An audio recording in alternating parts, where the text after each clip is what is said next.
त्याच्याने छोटासा त्यांनी मला विषय दिला की आपल्याला किंवा उद्योगाबद्दल किंवा व्यवसाय कसा करावा. ॲक्च्युली माझी एवढी मोठी उंची नाही की आपल्या एवढ्या दिग्गज लोकांना मी मार्गदर्शन करावं, पण नक्की मी केलेला उद्योग आणि माझ्यात मला जे आलेले अनुभव याचा मी नक्कीच तुमच्याबरोबर शेअर करेन. सर्वप्रथम आपल्या व्यासपीठावर उपस्थित असलेले आपले सर्व मान्यवर, तसेच मराठा उद्योजक सारथी या कार्यक्रमाचे आयोजन करणारे आपले सगळे आयोजक, सर्वांचं सर्वप्रथम मी आक्रमक मला या कार्यक्रमाला बोलवलं. उद्योगाबद्दल जर सांगायचं तर एक दिग्गज नेता आहे, त्यांनी त्याच्या भाषणामध्ये 1992च्या त्याच्या युट्यूबला पण तुम्ही बघू शकता, त्यांनी त्याच्या भाषणात सांगितलं होतं की मुंबईमध्ये पैसा असा हवेत उडतो, ज्याला तो कॅच करता आला त्याला ते शक्य झालं. म्हणजे कशामधून तर व्यवसायामधून. व्यवसायाचं जर सांगायचं झालं हम तो निकल पडे हर द्वार खोल के गगन गहे. कार्यक्रमाच्या निमित्तानं आपण सगळे इथे जमलो. तर मराठा समाजाने उद्योगात पाऊल टाकलं पाहिजे, सगळ्यांनी एकत्र आणि मराठ्यांनी एकत्रच यावं एवढंच नाही. आपापल्या व्यवसायातून चांगला मंच किंवा एक चांगलं संघटन आपल्या इथं बनते. सांगायचं तर व्यवसायाला काय लागतं, फायनान्स लागतो, ट्रान्सपोर्ट लागतो, मीडिया लागतो, मार्केटिंग लागतं. मला वाटतं एवढी लोक इथं उपस्थित आहेत, त्यांना कोणालाही आता मला वाटतं अडचण नाही येणार. व्यवसायाला ज्या ज्या गोष्टी लागतात त्या क्षेत्रातली लोक आज इथं आपल्या त्या टीममध्ये आपल्या उपलब्ध आहेत.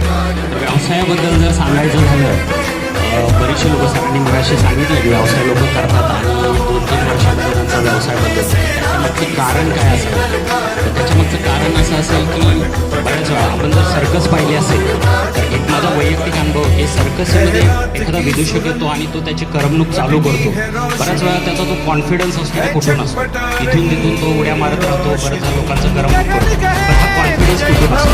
तर तुम्ही परत कधी सर्कसला गेला तर नक्की हे पहा की तो काय करतो. सगळ्यात पहिले गेल्यानंतर जी खाली जाळी बनलेली असते त्या जाळीला जाऊन तो असा हलवून जातो, ती मजबूत बांधलेली का. तर ती जाळी तो जेव्हा कॉन्फिडन्स येतो की ती जाळी व्यवस्थित बांधलेली, तेव्हा त्याचा तो कॉन्फिडन्स घेतो, त्याचं काम करतो. प्रत्येकानं आपल्या व्यवसायाची ती जाळी तयार करणं गरजेचं आहे, तेव्हा येणार नाही असं मला वाटतं. हे छोट्या छोट्या अशा गोष्टी आहेत.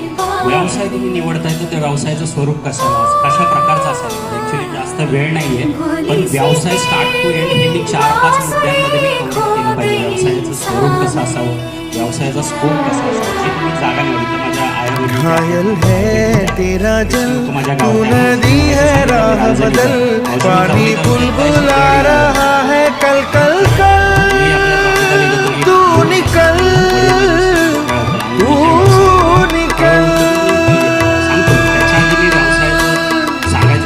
माटी ने तेरी आज पुकारा,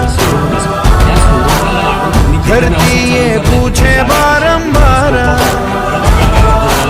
लुट रहा ये चमन तेरा वतन आँखों से अपनी लुट रहा ये चमन तेरा वतन आँखों से अपनी संकल्प बोल के हम तो निकल पड़े हर द्वार खोल के गगन कहे जय भगवान.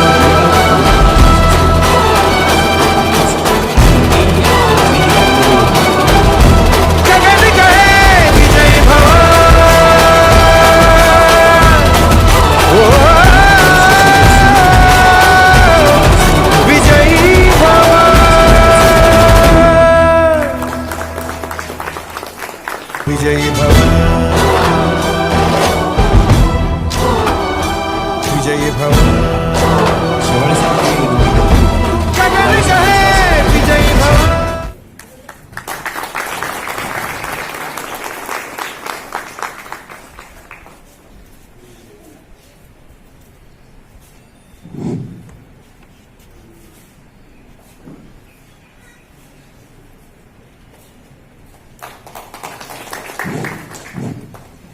आता व्यवसाय आपण निवडला, आता या उदाहरण ते आपल्या गौरीताईचं आपण घेऊया की तिने केक व्यवसाय निवडलाय, चांगला आहे. ज्याच्यात तिचं हुनर आहे ते त्याने व्यवसाय तिने निवडला, त्याच्यासाठी लागणारा फायनान्स हा सब्जेक्ट आपला झाला. तर त्याच्यानंतर त्याचं डिजिटल मार्केटिंग, त्याचं प्रेझेंटेशन, कुठलाही व्यवसाय असेल तर त्याचा एक लोगो असतो, त्याचं ब्रँडिंग असतं. सरांचा मला वाटतं काल तो टॉपिक झालेला आहे.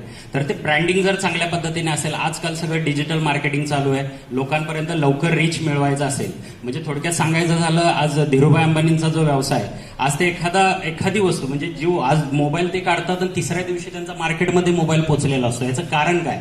त्यांचं व्यवसायातलं सातत्य. व्यवसायात त्यांनी अशा आउटलेट उपलब्ध केले, त्यांना डोंबवलीत नाही. त्यांनी मुंबईत एका ठिकाणी एक प्रोजेक्ट बनवला, अख्ख्या देशात त्यांचं प्रोडक्ट, म्हणजे लोकांपर्यंत तुम्ही पोहोचलं पाहिजे, लोकांना तुमचा व्यवसाय काय हे कळलं पाहिजे आणि ती गरज लोकांना कॅच करता आली पाहिजे. तर डिजिटल मार्केटिंग हा सगळ्यात सुंदर मार्ग आहे लोकांपर्यंत रीच मिळवण्याचा. त्याच्यानंतर व्यवसायातली मेन गोष्ट म्हणजे सातत्य, कंटिन्युटी पाहिजे. जसं सर मगाशी म्हटलं की 3 वर्षात मॅक्सिमम आपले व्यवसाय बंद होतात. त्याचं कारण असतं फायनान्स कुठेतरी कमी पडतं. जर तुम्ही मगाशी मी सांगितल्याप्रमाणे जर तुम्ही तुमच्या व्यवसायाची जाळी जर व्यवस्थित चेक केली, प्रत्येक टाकलेलं पाऊल तुम्ही व्यवस्थित टाकलं तर 100% यश त्यात शक्य आहे. त्याच्यानंतर अजून एक महत्वाचा उद्देश जो मी अनुभवलेला आहे. माझा एक स्टार्टिंगला मी व्यवसाय चालू केला आणि मी डिपेंडंट होतो. म्हणजे फार्मसी हा व्यवसाय असा आहे, तुम्हाला म्हणजे माझ्या स्कूलचे जे किंवा माझ्या कॉलेजचे जे डायरेक्टर होते, जेव्हा आम्ही पासआउट झालो त्यांनी मला पहिल्यांदा सांगितलं होतं, तू फार्मासिस्ट आहे हे कधी विसरू नको, आणि जर तुला आयुष्यात पुढे जायचं असेल तर डॉक्टरला आपला बाप आणि गुरु मानून चाल, कारण त्या डॉक्टरकडूनच तुला बिझनेस मिळणार आहे. आमचा पूर्णपणे पोट डॉक्टरवर आहे. तर मी त्या डॉक्टरपेक्षा आता आमचा व्यवसाय हा डॉक्टरवर विसंबून होता आणि सडनली एका डॉक्टरनं मला डायरेक्ट नोटीस दिली की मी तुझ्याबरोबर व्यवसाय नाही करू शकत. आणि माझे जे मी कर्जांचे प्लॅनिंग वगैरे नियोजन केले होते ते सगळे कोलॅप्स झाले. तर माझं ह्यात एक सजेशन असं राहील, माणसाने एका व्यवसायावर डिपेंड नाही राहिलं पाहिजे, मल्टिपल सोर्स ठेवले पाहिजे. आता हे जिवंत उदाहरण मागील 2 वर्षापूर्वी, ज्याचा एकच व्यवसाय तो वर्षानुवर्ष करतोय, त्याचा व्यवसाय बंद झाला आणि त्याच्या उपासमारीची वेळ आली. याचं कारण काय? आज जर एक माणूस जो उपासमारीवर होता त्याचा जर मेडिकलचा व्यवसाय असता तर तो त्या व्यवसायावर त्यांनी सर्व्हाइव्ह केला असता या मागच्या 2 वर्षावर. तर माझं एकच सांगणं की मल्टिपल व्यवसायाचे सोर्स असावे. 5ही मार्गांनी जर आपल्याला इन्कम येत असेल, एखादा मार्ग बंद पडला तर दुसरा आपल्याला इझिली अवेलेबल असला पाहिजे. हे झालं मल्टिपल बिझनेस. आणि व्यवसायाची ताकद, तुम्हाला जर मोठी स्वप्न बघायची आहेत, तुम्हाला विदेश फिरायचं आहे, चांगल्या गाडीतून फिरायचं आहे, तुम्हाला मोठी स्वप्न बघायची आहेत, तर तुम्ही व्यवसायातूनच ती तुमची स्वप्न पूर्ण करू शकता. एक स्टोरी सांगतो, म्हणजे छोटीशी, फार वेळ घेत नाही आणि मी माझं